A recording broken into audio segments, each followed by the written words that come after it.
Cameras heat ఎక్కిపోతే చూడండి ఎలా cool చేస్తున్నారో. ఈ ఎండల్లో అసలు ఈవెంట్లు ఎలా చేస్తున్నారో అర్థం కావట్లేదండి. M4 తెచ్చుంటే పొడుం పచ్చడి అయిపోయేది. హాయ్ అండి, నా పేరు రోహిత్ సెరెల్లా. ఈ రోజు డేట్ వచ్చేసి 14th ఏప్రిల్. ఈ రోజు కూడా మనకి 2 ఈవెంట్స్ అయితే ఉన్నాయండి. మార్నింగే నిడదవోల్లో ఎంగేజ్మెంట్ ఉంటే దానికోసం నేను, సునీల్, కిషోర్, శ్రీనాథ్ అయితే పాల్కొండ నుండి అయితే స్టార్ట్ అయిపోయామండి.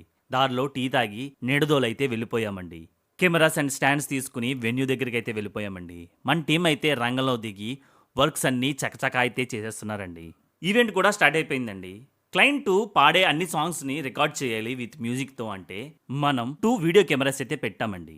ఒకటి వచ్చేసి FX30, ఇంకోటి వచ్చేసి NX200 అండి. ఫొటోస్ కోసం అయితే R6 Mark II వాడుతున్నామండి. ఎండలు ఎక్కువైపోయాయండి. ఈ ఎండల్లో షూట్స్ చాలా ఇబ్బందిగా ఉన్నాయి. కెమెరాస్ అయితే ఫుల్గా హీట్ ఎక్కిపోతున్నాయి. మధ్యలో సునీల్ అండ్ కిషోర్ అయితే భోజనానికి వెళ్తే నేను శ్రీనాథ్ అయితే ఈవెంట్ అయితే కంటిన్యూ చేసామండి. అక్కడైతే ఈవెంట్ క్లోజ్ చేసుకుని నడిపుడైతే వచ్చేసామండి. ఇక్కడ మనం లైవ్ స్ట్రీమింగ్ చేస్తున్నాం కదండి. ఈరోజు డే 2 అండి. వచ్చి రాగానే వర్క్ అయితే స్టార్ట్ చేసామండి. ఇంటర్నెట్ కోసం అయితే ఎయిర్టెల్, జియో 2 యాంటీనాస్ అయితే కట్టేసామండి. Laptop, ATM mini, audio cameras అన్నీ సెట్ చేసుకుని అయితే లైవ్ స్ట్రీమింగ్ అయితే స్టార్ట్ చేసేసామండి. ఈరోజు ఇంటర్నెట్ చాలా ఇబ్బంది పెట్టిందండి. ఎట్టకేలకు ఈవెంట్ని అయితే సక్సెస్ఫుల్గా అయితే కంప్లీట్ చేసామండి.